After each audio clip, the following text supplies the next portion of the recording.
Assalamualaikum.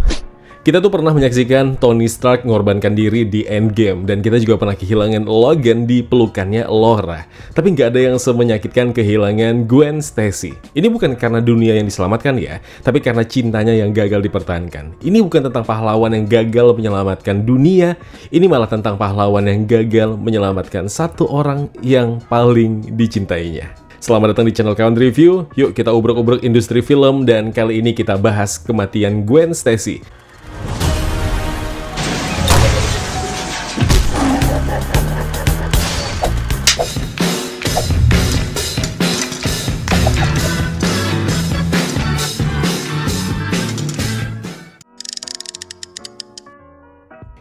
Waktu Andrew Garfield diumumkan sebagai Spider-Man, ekspektasi kita tinggi banget. Jelas karena dia punya pesona yang beda dari pendahulunya. Dan hasilnya jelas memang lebih emosional, lebih manusiawi, dan juga lebih rapuh.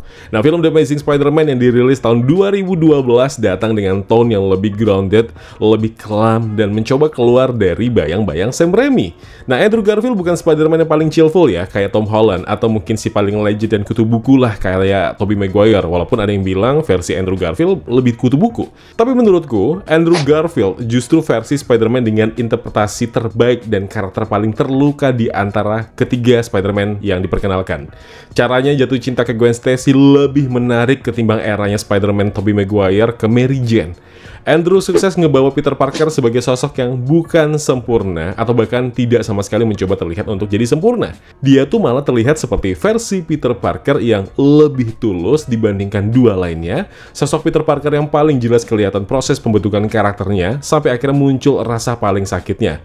Makanya dibilang, ini adalah versi Peter Parker yang paling manusiawi. Tapi ya begitu, penonton waktu itu belum siap menerima versi baru ini. Ada yang bilang terlalu cepat untuk di-reboot, ada yang ngerasa visualnya terlalu gelap, sampai kritikan datang mengarah ke kostum atau bahkan juga Andrew-nya sendiri. Padahal justru disitulah kelebihannya. Andrew Garfield ngasih kita seorang Peter Parker yang bukan cuma jadi pahlawan, tapi juga remaja labil yang lagi mencari jati diri sambil nanggung beban satu kota. Dan tentunya juga beban perasaannya sama Gwen Stacy. The Amazing Spider-Man itu bukan sekedar reboot, itu justru versi Spider-Man yang setelah sekian lama kita akhirnya mengagumi film itu, dan gak sedikit yang lebih sepakat memilih Andrew Garfield sebagai Spider-Man dengan cerita terbaik dan tentu visual terbaik setelah trilogi Spider-Man Sam Raimi. Ya wajar juga sih, tahun kan semakin tinggi, teknologi juga semakin canggih toh.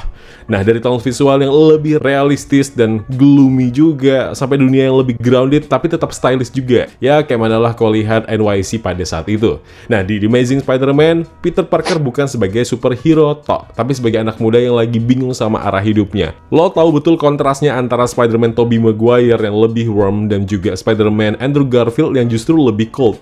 Kontras ini yang bikin The Amazing Spider-Man bodo amat dicap sebagai film Spider-Man dengan karakter Peter Parker-nya yang paling murung. Dan alasan dia mau senyum cuma karena satu orang, yaitu Gwen Stacy. Lo anggap kissing iconic Spider-Man cuma ada di era Spider-Man Tobey Maguire? Andrew Garfield dan Emma Stone justru ngasih lo cipokan BC paling sensasional pada masanya. Beda dengan Mary Jane di trilogi Sam Raimi, Gwen Stacy versi Emma Stone punya peran yang aktif. Dia pinter, ambisius, dan tahu batasannya. Dia bukan damsel in distress, dia tuh partner. Dia pegang kendali. Bahkan waktu Peter Parker mau ngejauhi dia karena bahaya, Gwen yang bilang, "It's my choice." Dan Gwen bukan sekedar love interest Peter Parker doang, Gwen itu justru pilihan. Dia cerdas, dia bisa berdiri sendiri. Tapi di tengah dunia yang super duper rumit, dia malah jatuh cinta sama Peter yang bukan karena Spider-Man, tapi karena Peter yang kikuk, dia yang canggung, dan dia juga seorang Peter Parker yang jujur. Di The Amazing Spider-Man 2, Gwen Stacy justru lebih dulu sadar sama bahaya mencintai seorang Spider-Man. Ya, seorang pahlawan super. Dia malah menawarkan jalan untuk, udahlah yang, kita pisah aja. I break up with you.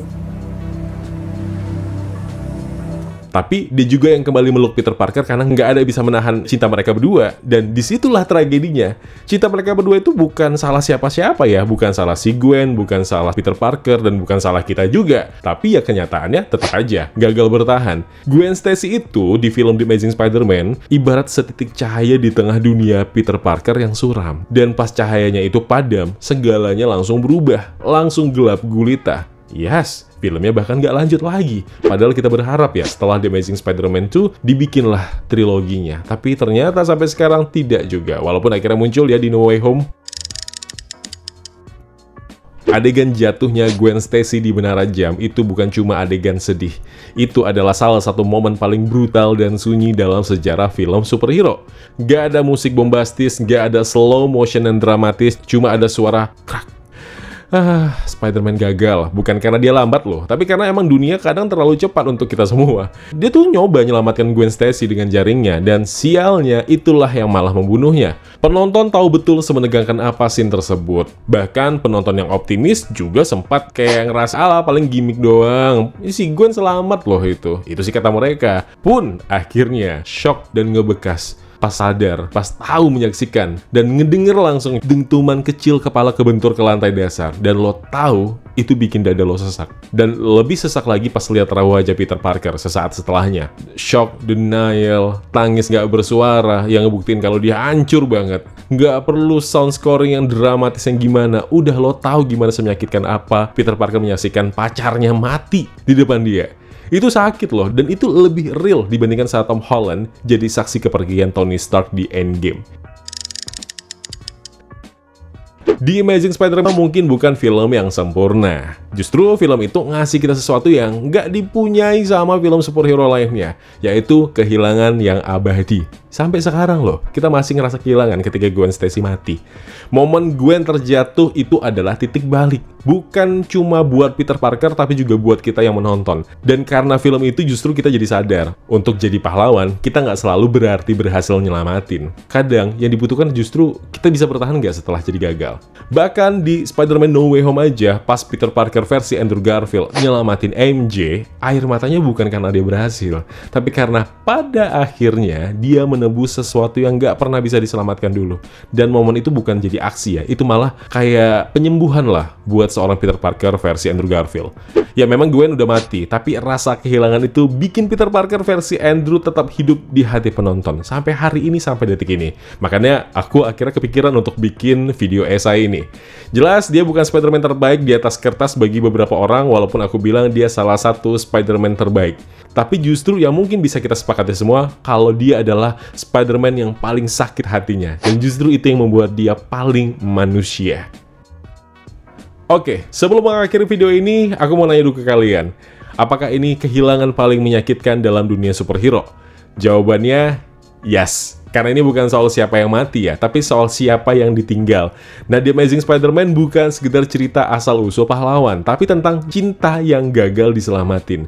Dan di tengah semua ledakan multiverse lah, atau apalah yang sedang dibangun atau mungkin diracik sama Marvel Cinematic Universe, atau mungkin Marvelnya Sony, intinya adalah momen yang paling bikin hati copot tetap satu. Peter yang gagal nangkap Gwen. Dan dia akan hidup dengan rasa bersalah itu selamanya. Berharap kali ada di Amazing Spider-Man 3. Mudah-mudahan ya. Walaupun kontrak Tom Holland udah diperpanjang juga kan. Silahkan like video ini kalau kalian suka. Silahkan dislike kalau kalian tidak sepakat dengan video esai ini. Dan kalau kalian punya pendapat yang berbeda atau mungkin teori yang berbeda, ya boleh share aja di kolom komentar biar kita bisa sama diskusi bareng-bareng ya. Dan jangan lupa juga untuk subscribe channel Kawan Review biar banyak lagi yang kenal, banyak lagi yang sayang, banyak juga yang dukung channel review film ini. Terima kasih. Kalau begitu aku Zen pamit undur diri. Kita ketemu lagi di video berikutnya. Wassalamualaikum. Ya kawan-kawan, terima kasih telah menonton video Spotlight ini. Jangan lupa klik tombol like-nya kalau kalian suka, klik tombol dislike kalau tidak suka. Klik juga tombol subscribe dan bel notifikasinya biar nggak ketinggalan review-review film terupdate lainnya. Kalau begitu aku Zain pamit undur diri. Jaga kesehatan, tetap positif, dan jangan lupa bahagia.